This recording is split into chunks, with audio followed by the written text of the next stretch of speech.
ఈరోజు 175 చోట్ల క్యాండిడేట్లు పెట్టడానికి చంద్రబాబు నాయుడుకి క్యాండిడేట్లు దొరక్క పవన్ కళ్యాణ్తో జత కలిసినా కూడా ఇంకా కూడా అనౌన్స్ చేయలేని దౌర్భాగ్య స్థితిలో ఉంటూ రాష్ట్రం సంగతి దేవుడు ఎరుగు, కనీసం నా కుప్పాన్నైనా నేను కాపాడుకోకపోతే రాబోయే 2024లో 175కి 175 అని జగన్మోహన్ రెడ్డి గారు ఘంటాపదంగా చెప్తున్నప్పుడు మనం ఓడిపోతే తలెత్తుకోలేమన్న భయంతో ఈరోజు కుప్పానికి వెళ్తున్నారు తప్ప మరొకటి కాదు.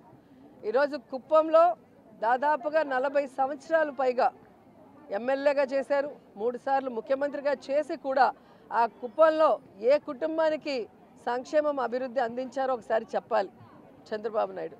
ఈరోజు జగన్మోహన్ రెడ్డి గారు ప్రతి కుటుంబానికి కూడా ఈ రాష్ట్రంలో ఉన్న పేద కుటుంబాలకి ఏమి ఇస్తున్నామో సంక్షేమాన్ని అక్కడ ప్రతి కుటుంబంలో ఎలిజిబిలిటీ ఉన్న అందరికీ కూడా పార్టీ చూడకుండా కులం చూడకుండా జగన్మోహన్ రెడ్డి గారు వెల్ఫేర్ స్కీమ్స్ ఇస్తున్నారు, ఆ ప్రాంతంలో అభివృద్ధి చేస్తున్నారు.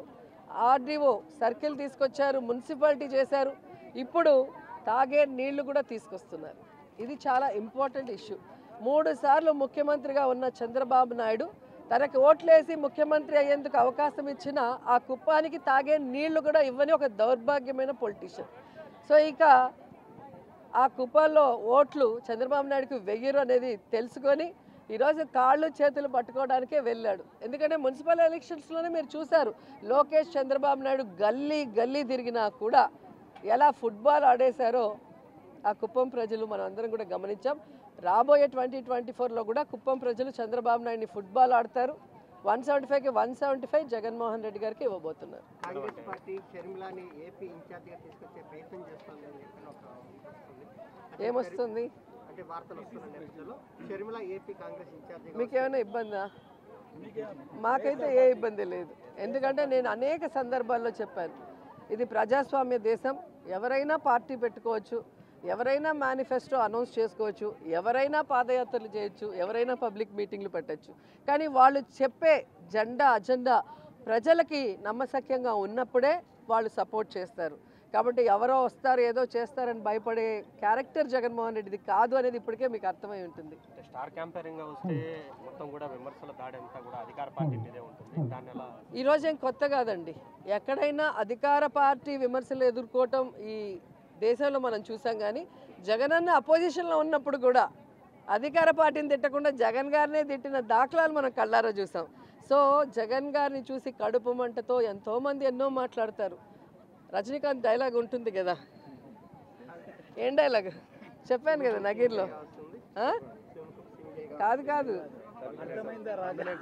దానికి ఏంటి చెప్పు, విమర్శించని నోరు ఉండదు, మొరగని కుక్క ఉండదు, మన పని మనం చేసుకుంటూ వెళ్ళిపోవాలి, అర్థమైందా రాజా అని జగన్ గారు అదే చేస్తారు. ఎవరు ఏం విమర్శించుకున్నా తాను చెప్పిన వాగ్దానాన్ని తాను ఇచ్చిన మాటని నెరవేర్చుకుంటూ సైలెంట్గా ఆయన పని ఆయన చేసుకోబోతున్నారు.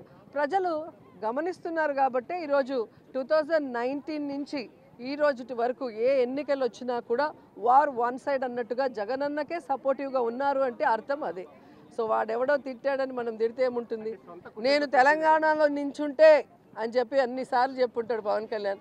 నించుంటే కదా తెలిసేది, ఆంధ్రాలో నించుంటే 2 చోట్ల ఓడిచ్చారు, తెలంగాణలో పార్టీ నించోబెడితే బర్రె లెక్క కన్నా తీసిపోయాడు. అంటే ఎంత మీ మీడియా హైప్ చేసినా పవన్ కళ్యాణ్ని లోకేష్ని జాకీలు పెట్టి ఎత్తాల్సిందే కానీ ఆ జాకీలు ఇరిగిపోతున్నాయి, వాళ్ళు మాత్రం పైకి రావట్లేదు. అంటే అధికార పార్టీలో సంబంధించి సీటు రానటువంటి ఎమ్మెల్యేలందరూ కూడా కాంగ్రెస్ పార్టీకి టచ్లో ఉన్నారని ఆ అధ్యక్షుడు కూడా చెప్పారు. అదే సునకానందం, పచ్చ ఛానళ్ళ సునకానందం. ఇప్పటి వరకు 175 చోట్ల అనౌన్స్ చేయలేకపోయారు. సో ఎక్కడైనా ఎవరైనా కొట్టాడుకొని బయటకు వస్తే వాడికి సీట్ ఇద్దామా అనే ఆలోచన.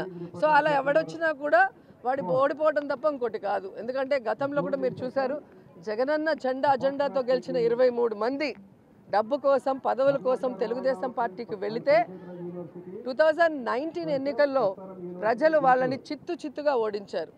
కాబట్టి ప్రజలు గమనిస్తున్నారు, ఇక్కడి నుంచి పోయేవాడికి రాజకీయంగా సూసైడ్ చేసుకున్నట్టే తప్ప మరొకటి కాదు.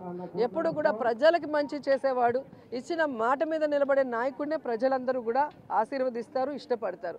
అలాంటి జగనన్నతో ఉంటే ఒక్క ఎమ్మెల్యే ఎంపీయే కాదు కదండి, ఎమ్మెల్సీలు ఉన్నాయి, కార్పొరేషన్ చైర్ ఉన్నాయి. ఎవరికి ఏం సరిపోతుంది, ఏ టైంలో ఎవరికి ఏం ఇవ్వాలో జగనన్నకు తెలుసు. ఫస్ట్ టైం నాకు కూడా జిల్లాలో మరి సమీకరణ వల్ల మినిస్టర్ ఇవ్వలేనప్పుడు ఏపీఐసి చైర్పర్సన్ ఇచ్చారు. సో జగన్ గారికి తెలుసు ఎవరితో ఎలా ప్రజలకి సర్వీస్ చేయించాలి అని. అంతేగాని పదవులే పరమావధిగా పార్టీలు మారేవాడికి ఎప్పటికీ కూడా రాజకీయంగా భవిష్యత్తు ఉండదు. Thank you.